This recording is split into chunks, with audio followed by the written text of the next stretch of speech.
Okay,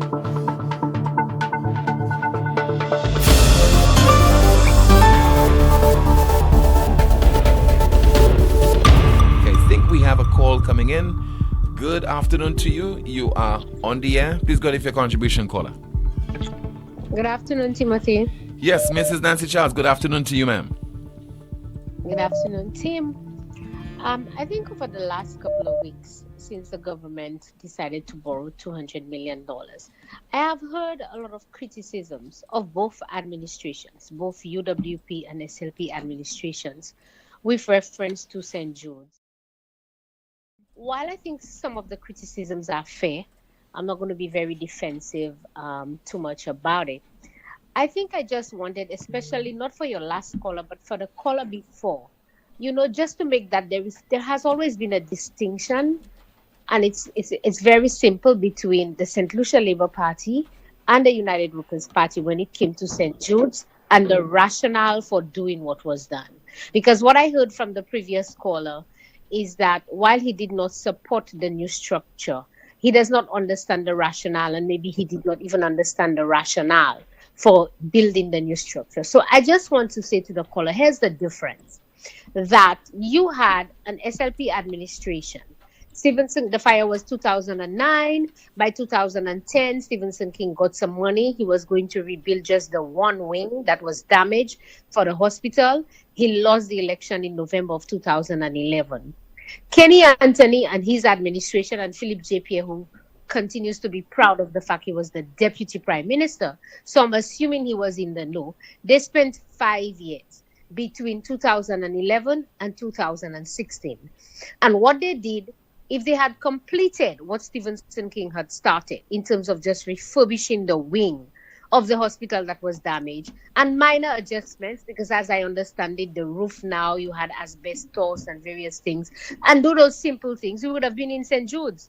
But I want St. Lucians and the gentleman to understand that Kenny Anthony went on a tantrum and say he was creating a modern healthcare facility, and they started breaking down walls, fixing this, moving this, putting this together. And I heard you say about 14 or 12 structures. The report is 25 buildings, not 12, 25 different structures that they were trying to complete, and they did not complete it in 5 years.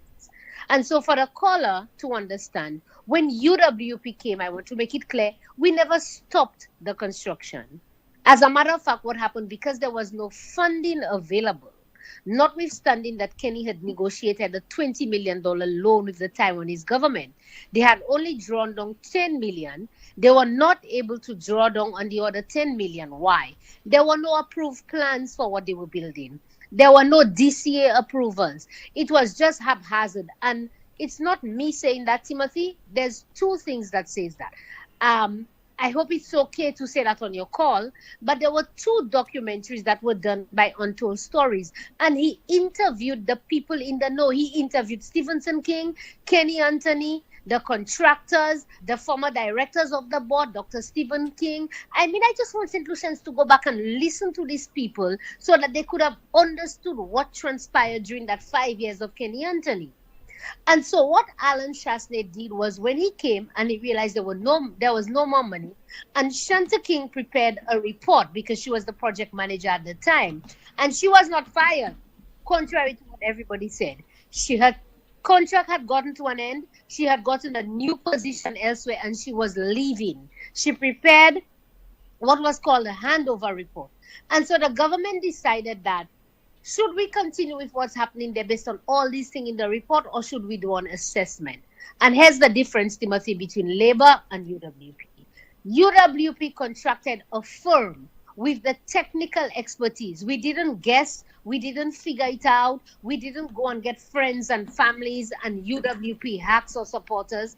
They went in and got a firm with the technical expertise to say, here's the project. I want you to go in there, conduct a technical audit, and tell us what is it that is there. How do we move forward with the project?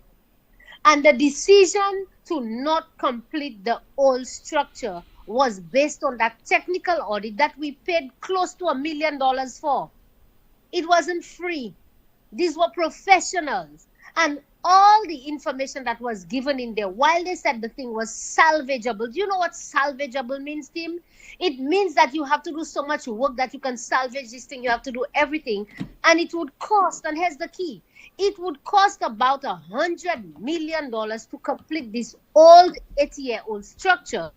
The government of the day decided that why should we spend $100 million on something that is 80 years old, when for about $100 million or a little more, we may be able to get a new structure. And that is the rationale for building the new structure. We lost the election and Labour Party came in. The Labour Party to date has not conducted a proper technical audit that says and that gives the rationale as to why you should go into the 80-year-old building or use the new structure. And that's the problem we have.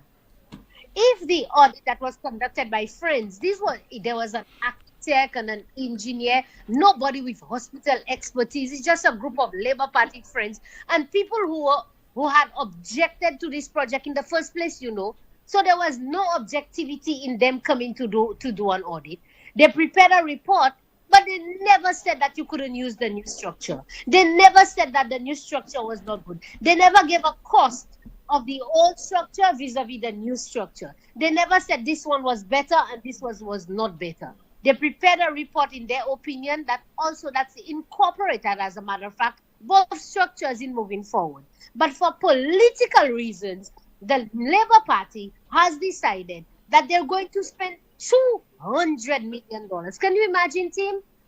The technical audit said that to complete and to salvage this whole thing, you can spend $100 million.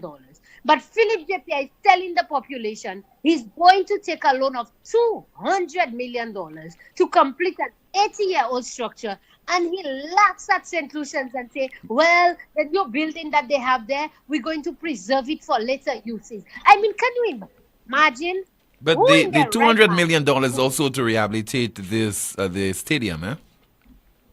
I cannot say that, Tim. That's and I'll tell you why. The Prime Minister said that. Hold on, and I'll tell you why. I was in Parliament, and I was in the Senate when the bill was being passed. The Prime Minister has a habit of saying things, and there's no document to follow, so I cannot believe him. I can say that the Prime Minister is misleading and being dishonest. Why? The other paper in Parliament, and I still have it with me, Timothy, says to borrow $200 million for the refurbishment of St. Jude's Hospital. It said nothing about the stadium. But furthermore, I hope you listened to the Prime Minister's presentation when he presented the bill. Did you hear the Prime Minister give a breakdown of the amount that would go to St. Jude's and the amount that would go to the stadium? No, he hasn't. He did not. Did you hear that, Tim? He did not. But I remember. Did he say that it was 100 there or 120 there or 150 No, he did not. He didn't. But initially, Mrs. Charles, but initially he said the $200 million will go towards the older St. Jude and also the sports stadium, which currently houses the operations of the health institution there. And I am agreeing with you. This is what the Prime Minister said. But there is no documents to show that the money will be used for the stadium and for the old St. Jude's. And that's my point. He said that with his mouth, just like he said, and you played it over again. He said that the loan would have expired in 2020. Is it 2028? Is that what he said? Yes, 2028. And when he went on a program, he did an interview, he said that's not what he said. No, not expired. Well, yeah, that's what he said. Sorry. That's what he said. Yeah, you're correct. And then he denied that's not what he said. So at the end of the day, I have to take everything the Prime Minister says with a grain of salt. But all I'm saying is rational thinking St. Lucians, I want them to understand that when UWP made the decision to build a new structure, it was based on a technical audit, and the audit is available. It's everywhere. People have seen it. The presentations were made. They had a rationale for making it. They didn't take it off their mind. It wasn't for political reasons. It wasn't because we hate Labour or we hate UWP. It was because we wanted to give St. Lucians the best. And I think for me as a Southerner, after 14 years, we deserve the best. I don't want to go in that 80-year-old building. I want to go into a modern building. And the government has not given us a rationale as to why we are going into the 80-year-old building and we are preserving a new structure, 2-3 years old, Timothy. That makes no sense in the logical mind that you have this 2-3 year old building sitting there. You're going to preserve it, he says, and you're going into an 80-year-old building, and we cannot sit down as St. Lucians and take that. So I just wanted to say that for the caller to understand why certain decisions were made. I can defend the decisions of the UWP. I cannot tell you for the life of me why the Labour Party insists on going to the 80-year-old building when they have no report that says that. They have no costing of the 80-year-old building. They cannot tell us how long it's going to take to complete the structure. They cannot tell us what is the plan, what is the design for it. As a matter of fact, I'm understanding they have just tendered out some contractor to design the plans and etc. for it. But yet still they are borrowing money in our names. $200 million to add to the national debt to say they will complete St. Jude. That's not fair, Timothy. That cannot be fair. Thank you so much for your contribution, Mrs. Nancy Charles of the Opposition United Workers' Party.